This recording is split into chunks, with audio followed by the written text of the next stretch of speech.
Paediatric शुरू करने वाले हैं, ठीक है। तो इसमें हम कुछ क्वेश्चंस डिस्कस करेंगे जो कि नोट सेट में पूछे गए हैं, और नोट्स भी हैं इंपॉर्टेंट पॉइंट्स जो कि आपको याद रखने हैं, बिकॉज इनसे भी क्वेश्चंस पूछे जाते हैं। तो पीडियाट्रिक्स जैसा कि हम देख सकते हैं, let's use the different colour, okay.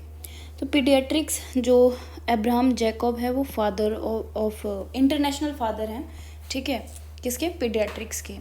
अगर पूछा जाए तो किसने खोज की, तो ऑफ कोर्स इन्होंने की थी। लेकिन अगर पूछा जाए इंडियन फादर कौन है, इंडियन फादर कौन है, तो वो है डॉक्टर जॉर्ज सिहालो, इट इज़ सिहालो, ठीक है। उसके बाद फर्स्ट इंडियन पीडियाट्रिशियन कौन है, a father of Indian is doctor George सिहालो। लेकिन अब क्वेश्चन आपसे ये पूछा जाता है कि इंडियन पीडियाट्रिशियन कौन है, ठीक है। फर्स्ट इंडियन पीडियाट्रिशियन तो वो थी डॉक्टर जीविका कश्यप। तो डॉक्टर जीविका कश्यप हमारी फर्स्ट इंडियन पीडियाट्रिशियन थी। तो 3 यहाँ पे डिफरेंट चीज़ें हैं जो कि हमने बताई हैं, ठीक है, इसमें कंफ्यूज नहीं होना है। तो पीडियाट्रिक्स बेसिकली 3 वर्ड से डिराइव हुआ है, that is pedia means child, iatric मतलब ट्रीटमेंट, और ic that is branch of medical science. So हम डेफिनेशन कैसे बन जाएगी, branch of medical science that deals with the child treatment, ठीक है, प्रिटी सिंपल। एक शब्द में ही पूरा इसका मीनिंग छुपा हुआ है, बस पहचानना आना चाहिए। उसके बाद अगर मैं बात करूँ चाइल्ड हेल्थ नर्सिंग की, वैसे ये हमारे लिए इम्पोर्टेंट नहीं था। क्या इम्पोर्टेंट नहीं था, आपसे ये नहीं पूछा जाएगा कि फादर, इंटरनेशनल फादर कौन था आपसे, लेकिन ये क्वेश्चन ज़रूर पूछा जाएगा कि फर्स्ट इंडियन पीडियाट्रिशियन कौन थी, तो वो थी डॉक्टर जीविका कश्यप, ठीक है। ये ज़रूर याद रखना, ये थोड़ा सा इंपॉर्टेंट है। चाइल्ड हेल्थ नर्सिंग की डेफिनेशन पूछी जा सकती है कि branch of nursing in which we provide holistic care to child during illnesses and wellness up to 18 years, ठीक है। यानी कि ये ब्रांच ऑफ नर्सिंग है जिसमें हम क्या करते हैं, होलिस्टिक केयर प्रोवाइड करते हैं चाइल्ड को during his illness and wellness up to 18 years. तो बेसिकली पीडियाट्रिक्स के अंदर किस एज तक के बच्चे आते हैं, 0 to 18, वो आएंगे, कंसीडर होंगे पीड्स के अंदर। इसकी अभी हम क्राइटेरिया भी समझेंगे कि 18 ईयर्स कहाँ पे कितना ईयर है, ठीक है। तो बेसिकली अब जो इंडिया है वो एक डेवलपिंग कंट्री है, डेवलप्ड कंट्री नहीं है, यानी कि अभी भी डेवलप चल रहा है यहाँ पे डेवलपमेंट, तो पूरी तरीके से डेवलप नहीं हुई है। यूएस जैसे हो गया, ये क्या है, डेवलप कंट्री है। तो वहाँ पे जो पीड्स, जो बच्चों की एज है जिसको पीड्स में कंसीडर करते हैं, पीडियाट्रिक के अंडर आते हैं, वो है बर्थ टू 16 ईयर्स। मैंने यहाँ पे कहीं लिखी हुई है, हाँ ये रहा। जो डेवलप कंट्री है वहाँ पे एज कितनी है, बर्थ टू 16 ईयर, और जो डेवलपिंग कंट्री है लाइक इंडिया, यहाँ पे बर्थ टू 18 ईयर्स है। उसके बाद होलिस्टिक केयर क्या होता है, होलिस्टिक केयर कह लो या फिर कम्प्रिहेंसिव केयर कह लो, ठीक है। होलिस्टिक केयर और कम्प्रिहेंसिव केयर बेसिकली इसके 4 डायमेंशन होते हैं। अगर आपको नहीं याद रहता है कि यार होलिस्टिक केयर क्या है, तो होलिस्टिक केयर है प्रिवेंटिव, प्रोमोटिव, क्यूरेटिव और रिहेबिलिटेटिव, यानी 4 डायमेंशन से मिलके बना है ये होलिस्टिक और कॉम्प्रिहेंसिव केयर, जिसमें आप क्या करते हो, डिजीज़ को प्रिवेंट करते हो, प्रमोट करते हो हेल्थ को, क्यूरेटिव और रिहेबिलिटेटिव, ठीक है। ये 4 डायमेंशंस हैं होलिस्टिक और कॉम्प्रिहेंसिव केयर के। तो all care that are given to the patient, जितनी भी केयर आप पेशेंट को देते हो वो सारी किस में आती है, होलिस्टिक केयर में आती है। उसके बाद इसको याद करने का एक बहुत ही ईजी न्यूमोनिक है, पीसीआर, पुलिस की जो गाड़ी होती है उसको पीसीआर बोलते हैं, तो आप ऐसे याद रख सकते हो, पीसीआर, ठीक है। तो P for prevention, P for promotive, C for curative and R for rehabilitative. तो ऐसे आपको 4 डायमेंशंस इसके याद रहेंगे, ऐसे याद रखना है कि होलिस्टिक केयर में, ठीक है, holistic care PCR, police PCR. तो प्रिवेंशन में क्या आ जाता है, हमारा वैक्सीनेशन आ जाता है, इम्यूनाइजेशन आ जाता है। तो जो वैक्सीनेशन और इम्यूनाइजेशन है वो क्या प्रोवाइड करते हैं, इम्यूनिटी प्रोवाइड करते हैं। कोई भी इंसान बीमार होता है, अभी कोरोना आया था तो हमने उसकी वैक्सीन लगवाई थी, क्यों लगवाई थी, ताकि हमारी बॉडी में इम्यूनिटी उसके कोरोना के अगेंस्ट डेवलप हो सके, हमारी बॉडी इनफ हो फाइट करने के लिए, किसके अगेंस्ट, कोरोना के अगेंस्ट, ठीक है। इसलिए हमने क्या लिया था, वैक्सीनेशन लिया था। तो ठीक है, अब कौन सी इम्यूनिटी प्रोवाइड करता है, ये प्रोवाइड करता है artificial active acquired immunity. Of course passive immunity है, लेकिन पेपर में अगर आपके पास आ जाए पैसिव इम्यूनिटी के अलावा, तो वो आएगा आर्टिफिशियल एक्टिव एक्वायर्ड इम्यूनिटी, ठीक है। तो ये चीज़ नहीं भूलनी है। फिर पीडियाट्रिक एज तो मैंने बता दी है, इंडिया में कितनी है, एट बर्थ टू 18 ईयर्स। लेकिन अगर बाहर की बात करो तो कितनी है, बर्थ टू 16 ईयर्स। उसके बाद बात करते हैं ग्रोथ एंड डेवलपमेंट की। तो ग्रोथ एंड डेवलपमेंट में सबसे पहला हमारा आता है ग्रोथ। ग्रोथ क्या होता है, growth denotes a net increase in size और मास ऑफ टिश्यू, ठीक है, यानी कि साइज ऑफ सेल इंक्रीज होगा और नंबर ऑफ सेल भी इंक्रीज होगा, लेकिन कंट्रोल्ड मैनर में। अगर यहीं पे ये जो ग्रोथ है अनकंट्रोल्ड मैनर में होने लग जाए तो क्या कॉज करेगी, कैंसर कॉज करेगी, ठीक है, अनकंट्रोल्ड मैनर में, यानी कि ज़रूरत नहीं है उसके बाद भी ग्रोथ देखने को मिल रही है। उसके बाद हमारे पास जो फिजिकल पैरामीटर है वो है वेट और हाइट, यानी कि आप ग्रोथ किस वे में देख सकते हो, वेट के उसमें और हाइट के उसमें। अगर किसी भी इंसान में आपको ग्रोथ चेक करनी है तो आप क्या देखोगे उसमें, वेट और हाइट। ऑफ कोर्स ग्रोथ हम मेज़र कर सकते हैं, यानी वेट और हाइट हम मेज़र कर सकते हैं, इसीलिए ये क्या है, क्वांटिटेटिव पैरामीटर है। क्वांटिटेटिव पैरामीटर यानी कि क्वांटिटी, आप जिसको मेज़र कर सकते हो। वेट और हाइट को मेज़र कर सकते हो, हाँ कर सकते हो। वेट क्या है, अगर इन नंबर्स बढ़ेंगे तो क्या होगा, वेट इंक्रीज होगा, और अगर साइज़ बढ़ेगा तो हाइट बढ़ेगी, ठीक है। तो उसके बाद जो वेट है वो मेज़र होता है ग्राम, केजी, पाउंड और LBS कह सकते हैं, और वहीं पे हाइट जो है वो इंचेस, सेंटीमीटर और मीटर में आपको देखने को मिलेगी। ऐसा नहीं है कि आप हाइट को केजी में कर रहे हो, ऐसा नहीं होगा, और वेट को आप इंचेस में कर रहे हो। तो बेसिकली इसके अपने पैरामीटर्स हैं, तो इनको याद रखो, ठीक है, इस चीज़ में मिस्टेक नहीं करनी है। Weight measure in KG, gram and pounds, and height is in inches, centimetre and metre. Next is एक यहाँ पे कुछ पैरामीटर्स हैं जिनको याद रखना है क्योंकि बहुत इंपॉर्टेंट है, जिसमें से ये वाला नॉर्थ सेट में पूछा भी जा चुका है कि 1 केजी में कितने पाउंड होते हैं। तो 1 केजी में 2.2 पाउंड होते हैं। हाइट के केस में देखें तो 1 inch is equal to 2.5 centimetre, 1 metre is equal to 100 centimetre. और अब यहाँ से क्या शुरू होता है हमारा, वेट का। तो वेट में क्या है, 1 pound is equal to 454 gram, and 1 ounce is equal to 30 ml, and 1 ounce is equal to 28.5 gram. अगर ml में देखें तो इट इज़ 35 ml, एंड अगर कि ग्राम में देखें तो इट इज़ 28.5 ग्राम।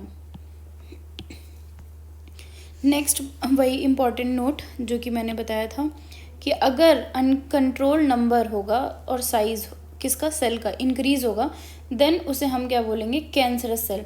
अगर किसी भी वर्ड के पीछे आपको ओ मा दिख जाए, डेट्स मीन वो किसको डिनोट कर रहा है, कैंसर को, ठीक है, जैसे कार्सिनोमा, सार्कोमा, ठीक है। हाँ ये रहा ना। उसके बाद कार्सिनोमा किसे कहते हैं, एपिथेलियल टिश्यू में अगर अनकंट्रोलेबल ग्रोथ आपको देखने को मिलती है then it is carcinoma. Connective tissue में अगर आपको देखने को मिलता है then it is sarcoma, and cancer of gland को बोलते हैं एडिनो कार्सिनोमा। तो ये तो था ग्रोथ। उसके बाद बात करते हैं डेवलपमेंट की, कि डेवलपमेंट क्या होता है। अगर ग्रोथ का मतलब है इंक्रीज साइज ऑफ सेल और नंबर ऑफ सेल, वो भी कंट्रोल मैनर में, अगर हम उसे ग्रोथ कह रहे हैं तो डेवलपमेंट किसे कहते हैं। डेवलपमेंट हम ऐसे देखते हैं कि इंक्रीज मैचुरेशन ऑफ माइंड, ठीक है, यानी कि इसमें ऐसे कह सकते हैं कि development specifies the maturation of function, ठीक है। उसके बाद ये एक क्वालिटेटिव पैरामीटर होता है, क्वालिटेटिव है, ठीक है। आप इसको ऐसे नहीं कह सकते हाँ कि 1 किलो डेवलपमेंट देखने को मिली है या फिर 1 इंच डेवलपमेंट देखने को मिली है, ऐसा नहीं है। ये क्वालिटेटिव है ना कि क्वांटिटेटिव, ठीक है। उसके बाद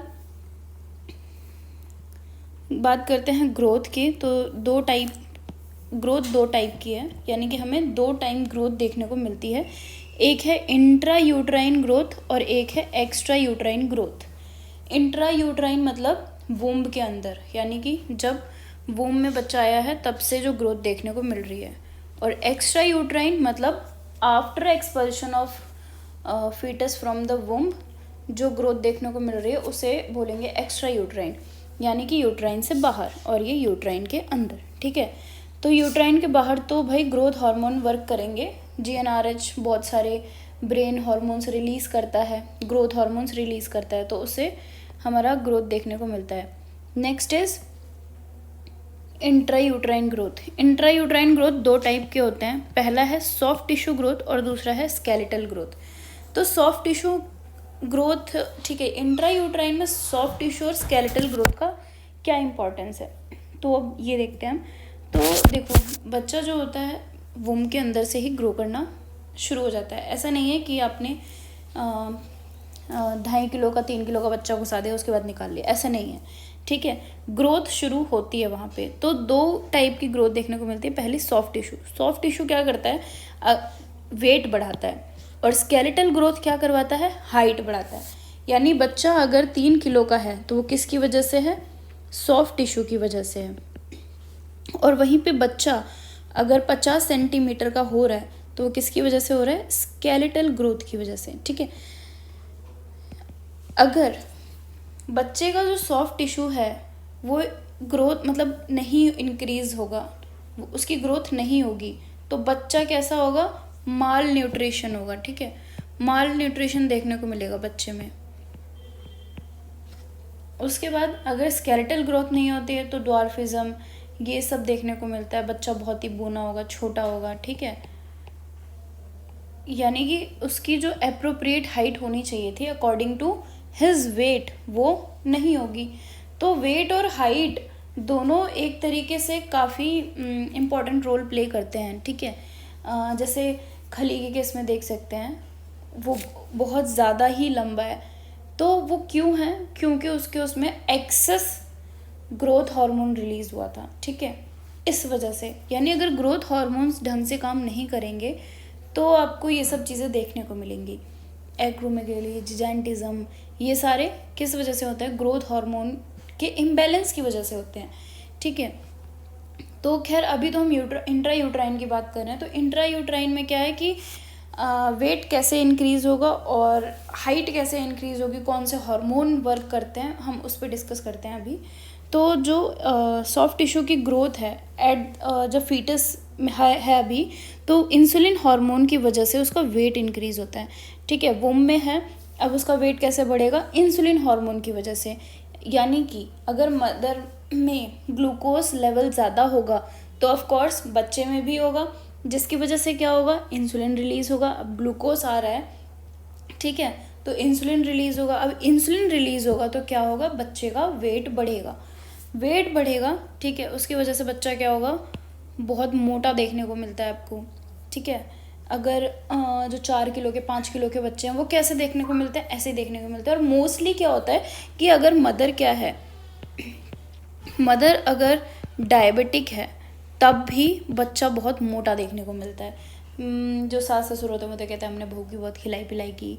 खिलाई पिलाई कुछ नहीं की, आपने क्या किया, अपनी बहू का वो चेक नहीं करवाया, ठीक है। इंसुलिन लेवल जो इंक्रीज़ होता रहा उसकी वजह से बच्चे में इतना ओवरवेट देखने को मिलता है।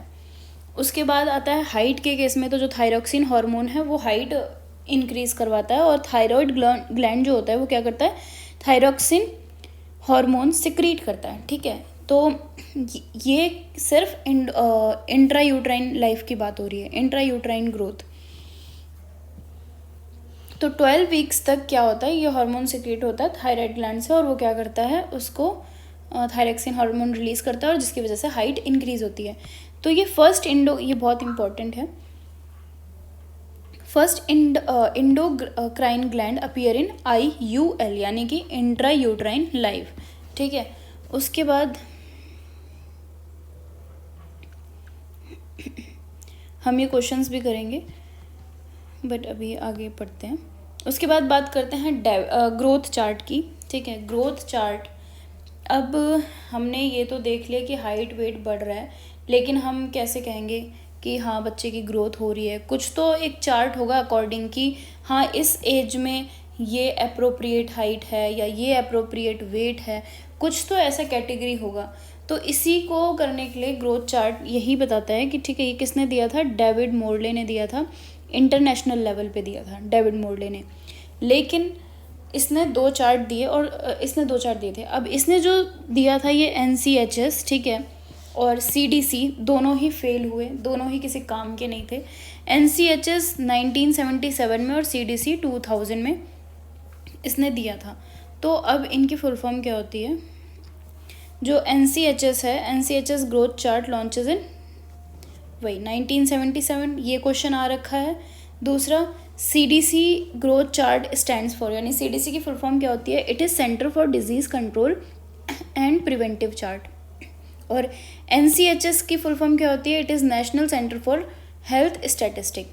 तो ये फुल फॉर्म्स याद कर लेना बिकॉज बहुत इंपॉर्टेंट है। और ये किस ईयर में लॉन्च हुए थे ये भी देख लेना। 1977 में NCHS था और CDC 2000 में।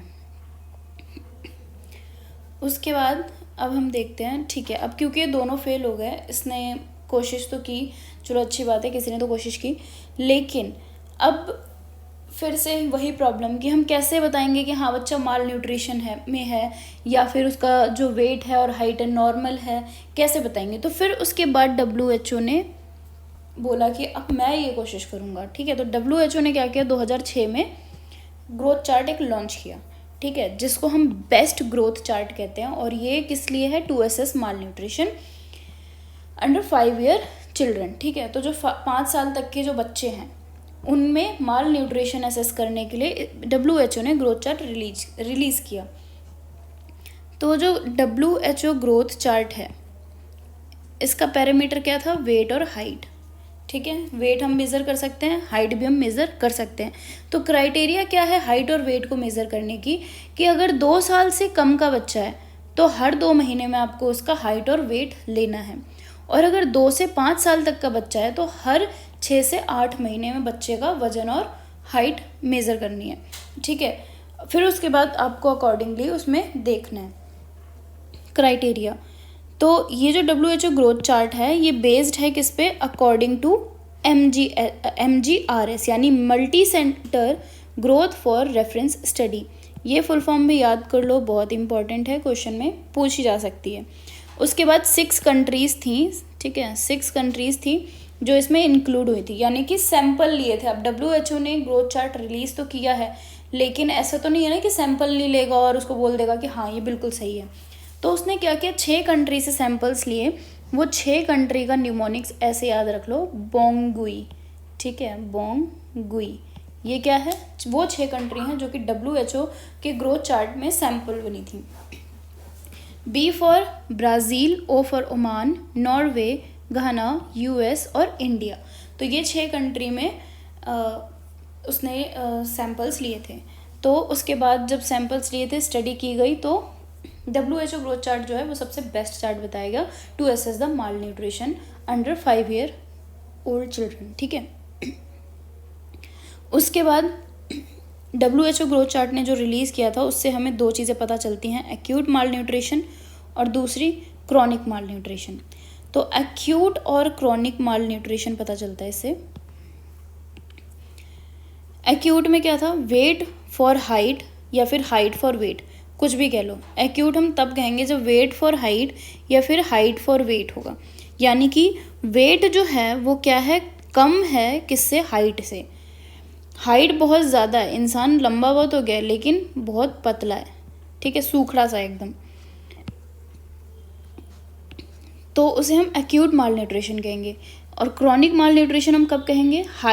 अब ये चीज़ बहुत इंपॉर्टेंट है, याद रखो, क्वेश्चन पूछा जाता है।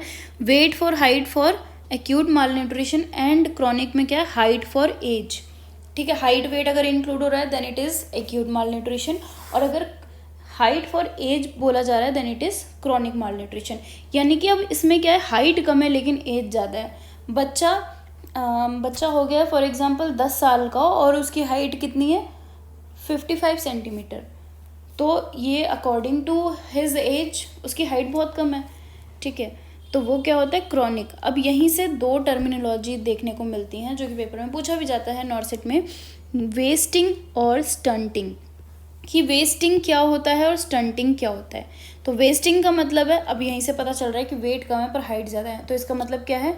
वेट कम होगा, ठीक है, 3 SD में लाई करेगा then normal. Weight is less than 3 SD, ये याद रखना, देन नॉर्मल। और स्टंटिंग क्या है? शॉर्ट स्टैचर, यानी कि बौना है, छोटा है, उसकी हाइट छोटी रह गई पर उसकी एज बढ़ती चली गई। वो 18 साल का हो गया लेकिन वो अभी भी 3 फुट का है 18 साल के बाद भी, ठीक है। तो हाइट क्या किस में लाई करेगी? 2 SD, less than 2 SD then normal. अब स्टैंडर्ड डेविएशन, तो बेसिकली स्टैंडर्ड डेविएशन है क्या, इसको निकालना सीखते हैं। इसको बताती हूँ मैं ताकि समझ में आए अच्छे से। तो यहाँ पे मैंने एक चार्ट बना रखा है, यहाँ पे मैंने नॉर्मल लिखा है, +1 SD, +2 SD और +3 SD, यानी कि ये नॉर्मल की तरह, नॉर्मल से थोड़ा ज़्यादा है, ठीक है। उसके बाद अगर पीछे की तरफ आएंगे तो यहाँ पे क्या होगा, डिक्रीज़ हो रहा है, ठीक है, -1 SD, -2 SD, -3 SD।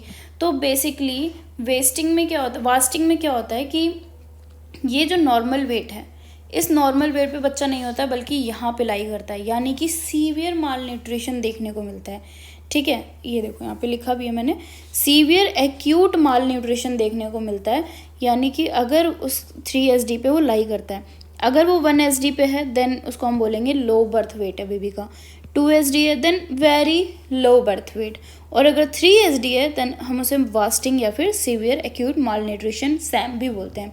तो नॉर्मल वेट कितना होता है, 2.5 to 4 kg, ठीक है, एट बर्थ। वास्टिंग अब कब कहेंगे, जब वो 2200 ग्राम से भी उसका वजन बहुत कम होगा, तो हम उसे क्या बोलेंगे, वास्टिंग बोलेंगे या फिर सीवियर एक्यूट माल न्यूट्रिशन बोलेंगे, ठीक है। तो ये वेट कहाँ, अब सीवियर एक्यूट माल न्यूट्रिशन बहुत इंपॉर्टेंट है, इससे क्वेश्चंस काफ़ी आए हुए हैं, ठीक है। तो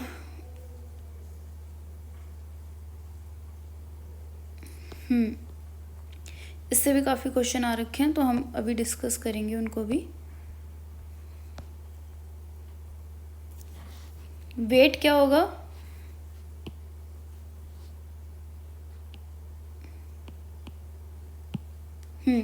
वेट जो है वो लाई करेगा -3 SD में, देन नॉर्मल, यानी कि नॉर्मल में ना होगे, कहाँ लाई कर रहा है वो, -3 SD। MUAC यानी मिड आर्म सर्कमफ्रेंस जो होगा वो कितना होगा, 11.5 सेंटीमीटर से भी कम होगा। अगर ज़्यादा है या उतना ही है देन वो माल न्यूट्रिशन बच्चा होगा ही नहीं, ठीक है। और बाईपेडल एडिमा यानी कि दोनों पैरों में एडिमा है, सूजन है, किस वजह से है, due to deficiency of nutrition. किसकी डेफिशिएंसी, प्रोटीन की डेफिशिएंसी, ठीक है। तो इस वजह से उसको क्या हो जाएगा, सीवियर एक्यूट माल न्यूट्रिशन हो जाएगा। उसके बाद बात करते हैं नेशनल ग्रोथ चार्ट की। तो नेशनल ग्रोथ चार्ट क्या है, to assess malnutrition in child. Of course जहाँ पे भी ग्रोथ चार्ट आ जाए, बस आपको एक चीज़ ध्यान में रखनी है कि वो माल न्यूट्रिशन ही असेस कर रहा है, किस में, बच्चे में, क्योंकि आप पीड्स पढ़ रहे हो तो बच्चे का ही करेगा, ठीक है। उसके बाद फर्स्ट है Indian academy of paediatric growth chart, ठीक है। ये एक नेशनल ग्रोथ चार्ट है, IAP, जिसकी फुल फॉर्म है Indian academy of paediatric growth chart. तो इसमें क्या है, जो गर्ल ग्रोथ चार्ट और बॉय ग्रोथ चार्ट देखा जाता है। तो गर्ल को किससे इंडिकेट किया है, पिंक कलर ग्रोथ चार्ट से, और बॉय को किया है ब्लू कलर के ग्रोथ चार्ट से। तो आप इसकी फ़ोटो सर्च करोगे तो आपको दिख जाएगा, ठीक है। तो बाकी हम डेवलपमेंट स्टार्ट करेंगे नेक्स्ट वीडियो में। तो तब तक के लिए बाय बाय, मिलते हैं नेक्स्ट वीडियो में।